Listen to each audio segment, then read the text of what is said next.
తెలంగాణ ప్రభుత్వం అత్యంత ప్రతిష్టాత్మకంగా భావిస్తున్న భూభారతి వెబ్సైట్ మరికొన్ని గంటల్లో అందుబాటులోకి రానుంది. ఇవాళ సాయంత్రం సీఎం రేవంత్ రెడ్డి భూభారతి వెబ్సైట్ను ప్రారంభిస్తారు. భూభారతి లోగోను ఎన్టీవీ మీకు ఎక్స్క్లూజివ్గా అందిస్తోంది. పైలట్ ప్రాజెక్టుగా 3 మండలాల్లో తొలుత అమలు చేస్తారు. నల్గొండ జిల్లాలోని సాగర్, తిరుమలగిరి, రంగారెడ్డి జిల్లాలోని కీసర మండలాలను పైలట్ ప్రాజెక్టుకి ఎంపిక చేశారు.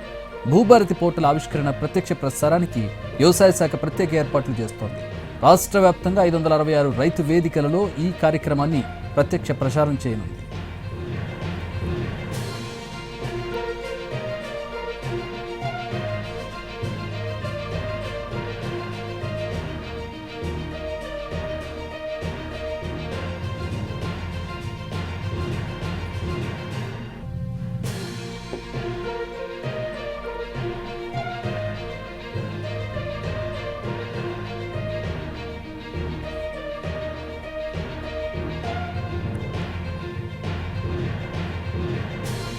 ధరణి స్థానంలో తీసుకొస్తున్న భూభారతిని పలు రాష్ట్రాల్లోని చట్టాలను పరిశీలించిన తర్వాత అత్యంత పగడ్బందీగా రూపొందించింది తెలంగాణ ప్రభుత్వం.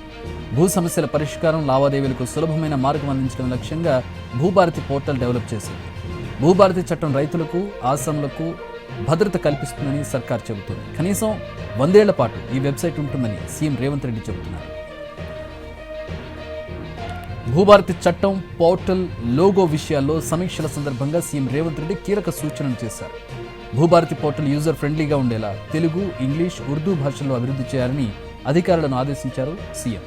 పోర్టల్లో వాడే భాషకు సంబంధించిన ఫాంట్ అందరికీ అర్థమయ్యేలా ఆకర్షణీయమైన రంగుల్లో ఉండాలని సూచించారు. ఈ పోర్టల్పై క్షేత్రస్థాయిలో అవగాహన కలిగించేలా అన్ని మండలాల్లో అవగాహన సదస్సులు నిర్వహించే బాధ్యతను కలెక్టర్లకు అప్పగించాలన్నారు.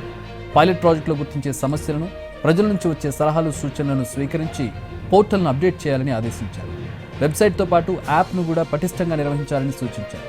భూభారతి నిర్వహణ బాధ్యతను విశ్వసనీయ సంస్థకు అప్పగిస్తే బాగుంటుందని సూచించారు. పోర్టల్ అందుబాటులోకి వచ్చాక ఏకకాలంలో 1 కోటి మంది బ్రౌజ్ చేసినా సర్వర్ పనిచేసేలా చర్యలు తీసుకోవాలని అధికారులను ఆదేశించారు సీఎం రేవంత్ రెడ్డి.